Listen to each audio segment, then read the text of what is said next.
बिस्मिल्लाहिर्रहमानिर्रहीम और अस्सलाम वालेकुम। आज की इम्पॉर्टेंट ख़बरें और उनके ऊपर मेरा एक क्विक तज्जिया आपके सामने हाजिर है। आज बहुत ही अफसोसनाक पहली ख़बर तो ये है कि हमारे बहादुर जवान जो हैं वो पहले बलूचिस्तान में उनकी शहादतों की अफसोसनाक ख़बर आई, उसके बाद डीआई खान से आई और फिर हमें पता चला कि हमारी 3 बेसिस के ऊपर हमला हो गया। जब भी पाकिस्तान की सालमियत के ऊपर ऐसा कोई हमला होता है, पूरी कौम के लिए इससे ज़्यादा तकलीफ़ की कोई बात नहीं होती। माँओं के बेटे सारे एक जैसे होते हैं। जब एक माँ का बेटा शहीद होता है तो कोई दूसरी माँ सुख का सांस नहीं ले सकती। बच्चों की मोहब्बत या किसी और के बच्चे को भी जब तकलीफ़ होती है तो वो तकलीफ़ क्या है वो आप किसी माँ से ही पूछ सकते हैं, किसी और से नहीं पूछ सकते। पूरे पाकिस्तान की तमाम माएँ जब एक बच्चा शहीद होता है तो ऐसी समझती हैं कि उनका अपना बच्चा शहीद हुआ है। इसलिए आज पाकिस्तान की तमाम माएँ, बहनें, भाई, बुज़ुर्ग, तमाम लोग ही गमगीन हैं जब हमारे जवानों को शहीद होना पड़ता है, अपना खून बहाना पड़ता है। बदकिस्मती से दुश्मन हमेशा तब हमला करता है जब उसको हम किसी तरह से भी कमज़ोर लगते हैं या उसको अपना फ़ायदा लगता है। जब से पाकिस्तान बना है ये खेल हमारे साथ खेला जा रहा है और पूरी कौम बड़ी बहादुरी के साथ इसका दफ़ा कर रही है।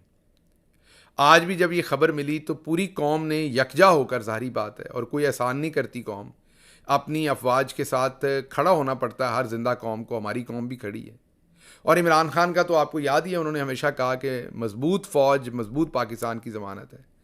हमारा एक एक कारकुन, हमारा एक एक वर्कर, हमारी पूरी लीडरशिप भरपूर तरीके से अपनी अफवाज के साथ खड़ी है। मुझ समेत तमाम लोगों ने फौरी तौर पर इसकी मजम्मत भी की और फौरी तौर पर अपना रिजॉल्व भी शो किया कि भरपूर तरीके से पाकिस्तान इसके ऊपर अपना दिफा भी करेगा और मज़ामत भी करेगा। लेकिन बदकिस्मती से कुछ टीवी चैनल्स के ऊपर ये देखने को मिला है कि एक सियासी जमात उसके वर्कर्स टारगेट किया करने की कोशिश की जा रही है किसी सियासी जमात को कि उसके वर्कर्स शायद मजम्मत नहीं कर रहे या कौमी फरीज़ा पूरा नहीं कर रहे या जिस तरीके से उनको साथ खड़ा होने की ज़रूरत है उस तरीके से खड़ा नहीं हो पा रहे। मतलब कि एक टीवी चैनल या उसके अंदर कोई एक शख्स जो है या उससे ये खबर करवाने वाला कोई शख्स जो है इस कौमी साने को भी मुल्क के अंदर जो सियासी सूरत हाल और सियासी ऑब्जेक्टिव्स हैं उनके खिलाफ इस्तेमाल करने की कोशिश कर रहे हैं। ये भाई कौमी साने है, इसमें हमारे लोग शहीद हुए, हमारे भाई शहीद हुए। इस पर तो सियासत करना छोड़ दें थोड़ी देर के लिए, इस पर तो पॉइंट स्कोरिंग छोड़ दें। एक सियासी जमात को और कई तरीके से तुन के रखा हुआ है, किसी और तरीके से तुन लें। ज़रूरी है कि हमारे भाई जो शहीद हुए हैं उन्हीं के खून के ऊपर अब पॉइंट स्कोरिंग भी होनी है। तो इसलिए मैं इस वाक़े की शदीद मज़म्मत करता हूँ। ये जो एक टेलीविज़न चैनल के ऊपर एक सियासी जमात कहकर ये ख़बरें चलाई गई हैं, कोई पाकिस्तान की सियासी जमात मेरी नज़र में नहीं है, कोई भी। मैं किसी एक जमात की नहीं, कोई जमात ऐसी नहीं है जो अपनी अफवाज के साथ ना खड़ी हो। माजी में हमने देखा बहुत सारी जमातें जो फ़ौज को गालियाँ देते हैं, फ़ौज को बुरा भला कहते हैं, लेकिन जब मेरा ख्याल है मुल्क के ऊपर कोई हमला आवर होता है, इक्का दुक्का ऐसे इंसिडेंट नज़र आए हैं जब अयाज सादिक ने मजाक उड़ाया था या कुछ और लोगों ने, लेकिन ओवरऑल कभी मैंने कोई सियासी जमात एज अ जमात नहीं देखी या उसके वर्कर नहीं देखे जो पूरी तरीके से अपने दिफा के साथ ना खड़ी हो। पाकिस्तान तहरीक इंसाफ तो भरपूर तरीके से खड़ी है। तो मुझे नहीं पता ये किस सियासी जमात के बारे में प्रोपेगेंडा किया जा रहा है। जो भी कोई कर रहा है बहुत बुरा काम कर रहा है। एक कौमी साने को इस्तेमाल करने की कोशिश की जा रही है एक एक एक सियासी पॉइंट स्कोरिंग के लिए। पहली बात तो ये। दूसरी बात, क्विकली, फैसलाबाद से आज एक खबर है कि एक भाई नहीं मिला तो उसकी बहन को उठा लिया। अमूमी खबर यह है कि भाई जो है उसका तहरीक इंसाफ से ताल्लुक है या नहीं है, इस बात को छोड़ देते हैं। दोबारा आपको लगेगा कि मैं पीटीआई का हूं इसलिए पीटीआई की बात कर रहा हूं। छोड़ दें एक मिनट के लिए कि ताल्लुक है या नहीं है।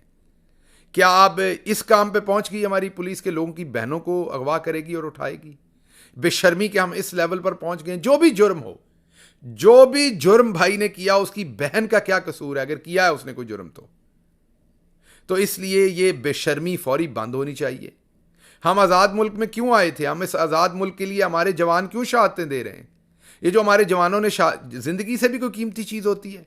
ये जो हमारे जवान शहादतें दे रहे हैं, किस लिए दे रहे हैं? शौक से शहादतें दे रहे हैं। कोई अपनी शौक से जान देता है?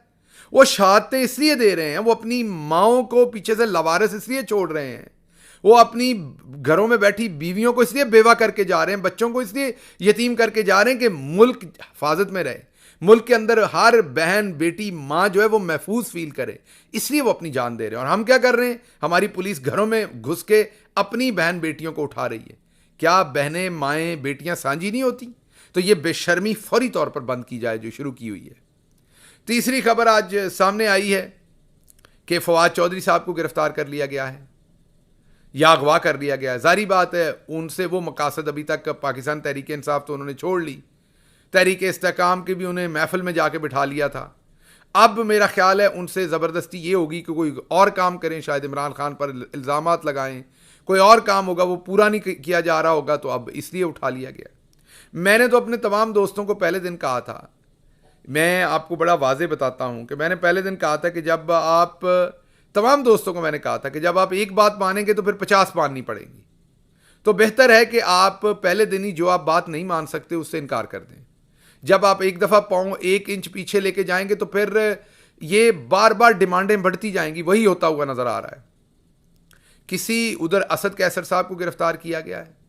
असद कैसर साहब को गिरफ्तार करके जब अदालत लाया गया तो वहाँ पता ये चला है कि जनाब वाला वो एंटी करप्शन ने तो उनके ऊपर केस एक झूठा सच्चा, वहाँ पर झूठा ही झूठा सच्चा मुहावरे के तौर पे हम कह रहे हैं, उसमें सच तो कुछ है नहीं, झूठा ही केस। एक जो प्रोविंशियल गवर्नमेंट है उसने इक्विपमेंट को खरीदा हुआ है मेडिकल का, महमूद खान ने जो बयान दे के अब इनके साथ शामिल हुआ है।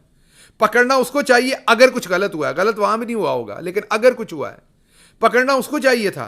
पकड़ असद कैसर को लिया है, मकसद उससे बयान लेना है, मकसद एक है कि वो बयान दे दे इमरान खान के खिलाफ।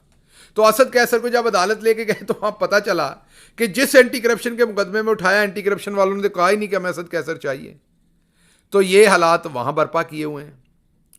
तो ये गिरफ्तारियां, ये सब कुछ जो हो रहा है ये फौरी तौर पर बंद करना चाहिए। एक तरफ इलेक्शन का ढकोसला है कि जी इलेक्शन है, लेवल प्लेइंग फील्ड है, और दूसरी तरफ लेवल प्लेइंग फील्ड ये है कि पाकिस्तान तहरीक इंसाफ का कोई भी अब जो अकाबर है उसको बाहर नहीं छोड़ा हुआ। तो इसलिए ये बेशर्मी फौरी बंद होनी चाहिए, ये लाकानूनियत फौरी बंद होनी चाहिए। और अगर ये बंद ना हुई तो फिर इलेक्शन का ढोंग आपने क्यों करना है? नोटिफिकेशन करें, नवाज शरीफ को वैसे ही जता दें, इस काम को ख़त्म कर दें। मतलब कहने का ये है कि अगर आपने यही काम करने हैं और बार बार करने हैं तो फिर आप क्यों कर रहे हैं ये सारा मामला जो है? फिर ना करें, फिर आप छोड़ दें इस सारे काम को, इलेक्शन को और सारी बात को। सीधा नोटिफिकेशन करें, नवाज शरीफ को बनाएं ताहयात मुल्क का सरबराह और मुल्क चलाएं जैसे चलाना है। इसमें सियासी पार्टियों को भी बैन कर दें, आइन भी मुअत्तल कर दें, अपनी मर्जी का निज़ाम ले आएँ। अभी भी तो आप अपनी मर्जी का ही निज़ाम लाए हुए हैं। तो ये जो एक आई वॉश किया जा रहा है इसको ख़त्म करना चाहिए, और ये जो कुछ हो रहा है ये फौरी तौर पर ख़त्म होना चाहिए। इसकी मैं भरपूर मज़म्मत करता हूँ। हर सूरत ये जो कुछ भी हो रहा है ये फौरी तौर पर पाकिस्तान की हर जगह पर ये ख़त्म होना चाहिए। आज KPK के अंदर वर्कर्स ने रैली की है, उनको पकड़ के, कोई जलसा रैली की, उनको पकड़ के अंदर दे दिया है। किसी जगह पर कोई रैली रखते हैं, वहाँ पर जो हमारा MPA होता है, MNA होता है, उसको पकड़ के अंदर दे दिया जाता है। तो ये जो बेशर्मी हो रही है इसको फौरी बंद करना चाहिए। अदरवाइज फिर इलेक्शन को कॉल ऑफ कर दें, फिर ज़रूरत क्या रह गई उसकी, अगर आपने यही काम करना है। अल्लाह ने के बाद।